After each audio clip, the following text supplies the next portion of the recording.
Too many times I have just awakened to the most beautiful, perfect, sunshiny day outside and said, "Hey, I'm going to go do something."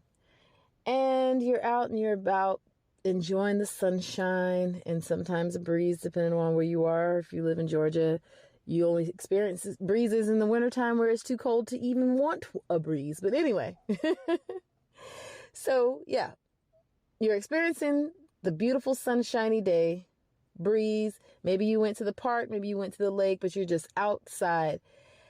And then the wind picks up a little bit and you start to see clouds off in the distance. You hear thunder, and next thing you know, your whole sunshiny day has turned into a full-blown storm.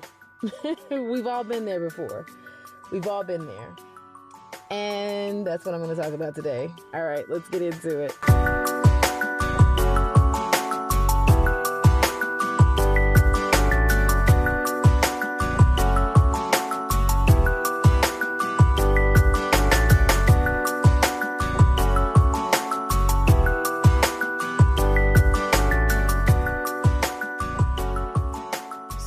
Been in some of the monstrous storms that some of the people that have been in my life have been in. Like, I used to have a manager that lived in Tuscaloosa, Alabama, and she was there during one of the worst tornadoes that came through in Tuscaloosa. I want to say it was either an EF4 or an EF5. But yeah, it was a monster tornado that came through, damaged her house and everything in Tuscaloosa. But not all storms are bad. Now, obviously, there are storms in the physical realm that are definitely bad. Unfortunately, there are a lot of people that have lost their life and their homes and family members due to these storms. But we're going to talk about the spiritual side of the storms, because when it comes to Yahuah, as with everything else, storms aren't as bad. As a matter of fact, you actually start to welcome storms when you're in Yahuah's kingdom, spiritual storms anyway. Because again, those physical storms, I talked about one of the storms, or several of the storms, but one of the storms in particular that I was in when I was in Michigan, and those storms would come up out of nowhere. Like, I would be door dashing, and one minute I would go in to go pick up some food for the customer, and then the next minute it's like storming outside. I'm like, it was just sunshine with no clouds. Where did they come from? And I'm only partially exaggerating. The storms came out of nowhere. Okay, getting back on track. Anyway, so when it comes to Yahuah, storms are not as bad as we make them out to be. And I think a lot of times we make the spiritual storms out to be really bad because, first and foremost, it's a storm. Like, nobody really wants to go through a storm. But also because we equate spiritual storms to physical storms, which, again, physical storms can be very dangerous and deadly. But think about it this way. Food for thought. Consider this. Okay? Consider this. When you plant a seed, we know that there's two main things that seed needs, other than good soil. So we're going to go ahead and take that out of the equation. Other than good soil. Two main things. Sunshine and water. So when Yahuah is watering the seed that he placed in you, you're going to have those days where you wake up and feel like you're on top of the world. You can conquer anything. Demon what? Come this way if you want to. You're going to have them days. But then you're going to have days where it just seems like it's just storming, raining on your parade. But that's a good thing. Because again, in order for a seed to grow, it needs sunshine and water. So those storms are also meant to grow, to produce fruit from that seed that was planted in us. So this is just an encouragement, really. This is just an encouragement. So I don't even know if you can qualify this as an episode, but just when you find yourself in one of those storms, just remember that it's Yahuah making things work for your good. You have to go through the storms as well. You can't just have sunshiny unicorn rainbow days all the time. Sometimes you gotta have to face those storms. And it's not just for our lives. It's for the people in our lives as well.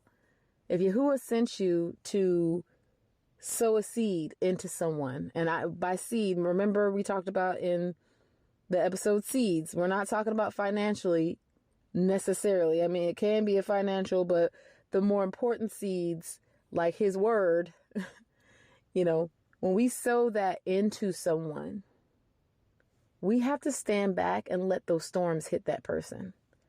And the main thing that we do while we're letting Yahuah do what he does is we just pray for that person to endure.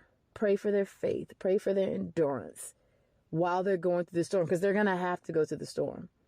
The ones that don't go through the storm are the ones that don't have a solid root in the ground. And they're usually the ones that wind up getting blown away by the storm when the storm does come, because the storm is always going to come, especially if you're proclaiming to be Yahuwah's child and you following Yahushua HaMashiach. The enemy is not going to let you get away with that without any repercussions. And we already know that Yahuwah is the one that allows the storm, but we know that he uses the enemy to send the storm. So at the end of the day, you got to let that person face their own storms, because that's Yahuwah watering that seed. That's Yahuwah watering that seed.